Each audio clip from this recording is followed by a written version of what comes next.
Menjaga kesehatan gigi dan mulut tentu penting kita lakukan. Hal ini untuk menghindari penyakit gigi dan juga mulut yang bisa merusak kesehatan gigi Anda. Gigi yang tak terawat akan mengalami beragam jenis masalah kesehatan. Salah satunya gigi berlubang. Lantas, ada jenis penyakit gigi apa saja ya yang bisa dialami pada gigi dan mulut yang tak terawat? Berikut simak ulasannya untuk Anda.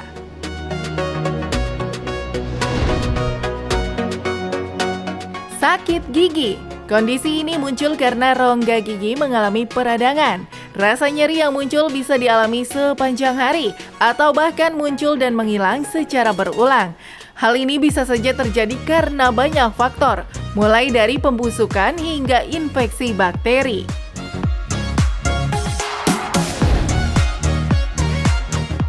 Lalu ada karies gigi. Karies terjadi karena penumpukan plak, yaitu bakteri ataupun kotoran yang menempel dan hidup di rongga mulut akibat sisa makanan.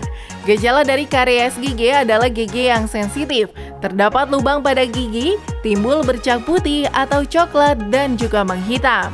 Kondisi ini jangan dibiarkan sebab menimbulkan rasa nyeri hingga memicu gigi berlubang.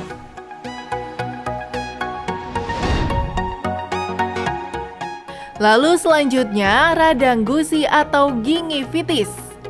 Radang gusi bisa terjadi akibat penumpukan plak pada gigi.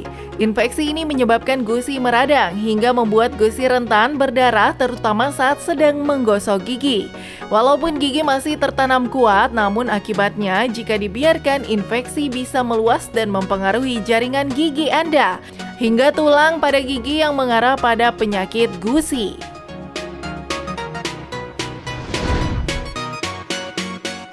Lalu selanjutnya ada infeksi gusi. Periodontitis adalah stadium lanjut pada penyakit gusi. Hal ini infeksi gusi serius yang bisa merusak jaringan lunak dan tulang yang menyangga gigi kita. Gejala yang muncul mulainya dari bau mulut, perubahan warna gusi, hingga pendarahan pada gusi Anda. Akibatnya jika dibiarkan bisa merusak jaringan dan tulang gusi kita, hingga mengalami kerontokan gigi, bahkan bisa menyerang organ lain di tubuh manusia.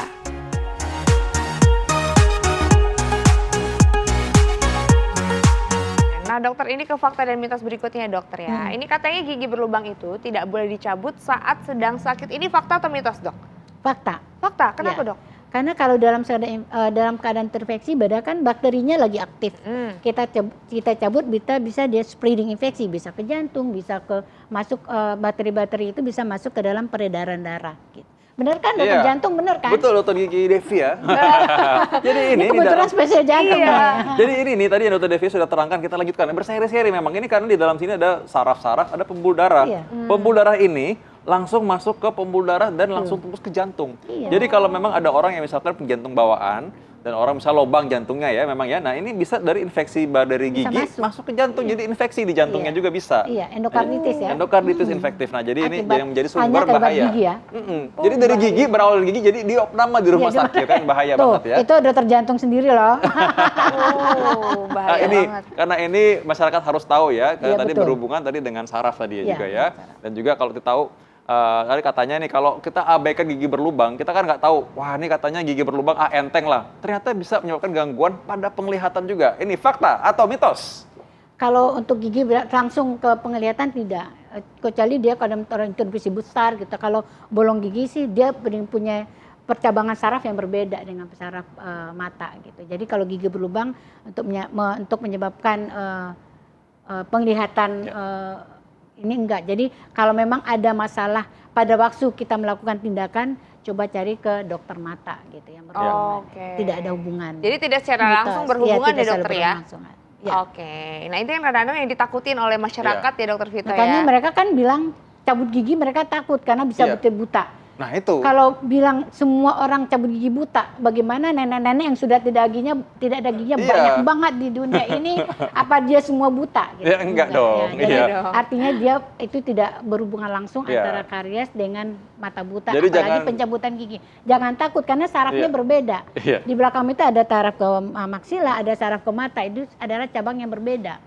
Nah karena itu kalau misalnya memang ada merasa, giginya ada gangguan, toh ngeliat ada kok giginya ada nggak kotornya, segera ke dokter untuk lihat nih jangan sampai disimpan tuh kotoran-kotoran di gigi semua ya. Betul. Iya, itu biasanya aduh anak-anak tuh paling takut ke dokter gigi ya. Betul. Jangan kan anak-anak, aku juga suka takut loh dok. Oh dokter gigi baik begini loh orangnya ya. Iya. Oke, tadi jadi kalau misalkan gigi itu sudah tidak bisa diselamatkan lagi, nah mau tidak mau itu harus dicabut. Ini fakta atau mitos? Fakta. Jadi kalau memang gigi kalau gigi itu sudah kariesnya besar, udah dirujuk ke bagian saraf gigi, dia tidak bisa dipertahankan, ya otomatis harus dicabut karena memang banyak hal faktor-faktor dari gigi itu yang tidak kuat untuk dilakukan penambahan lagi. Walaupun udah dirawat saraf sudah bisa, biasanya kita konsul dulu nih ke dokter perawatan saraf, ke dokter endodontik. Nanti mereka yang memutuskan itu bisa dipertahankan atau tidak. Tapi kalau mereka sudah memutuskan itu tidak bisa lagi dipertahankan, otomatis kita harus cabut. Jadi jangan sampai biarkan bolong yang kecil diam-diam lama menjadi besar, akhirnya dicabut. Masalah kecil jangan jadi besar. Jadi itu besar, ini filosofinya ya Iya, sebenarnya. jangan didiemin ya. Hikmahnya ya. Jangan Dan kita harus jangan mempertahankan masalah, harus dicabut aja sekalian. Betul. Nah dokter ini kan ada contoh Iya, nih. iya. Ini contoh gigi-gigi berlubang ya? Iya betul.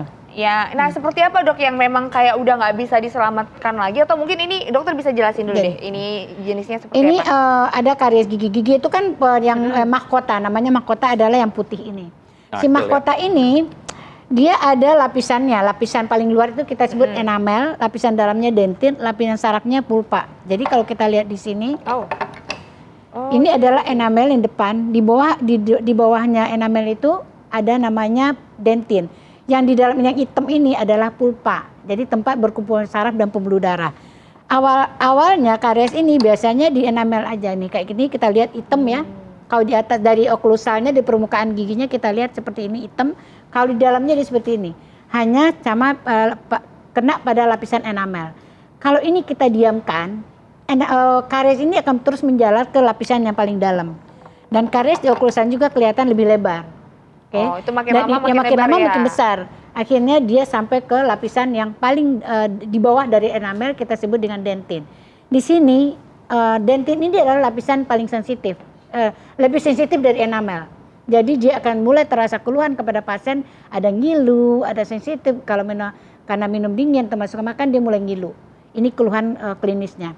Nah, kalau ini didiamin, dia bisa mengenai ke saraf daripada gigi. Kita lihat ini semakin lebar, semakin besar, dan dia sampai ke hitamnya ini sampai ke sarafnya, ke ruang pulpanya. Bahaya ya dok. Nah, pada saat ini ruang pulpa ini biasanya kariesnya semakin besar, dia tidak bisa dipertahankan, sudah hancur. Biasanya kalau sudah semakin besar ini biasanya mahkotanya habis, jadi bisa rapuh dan patah.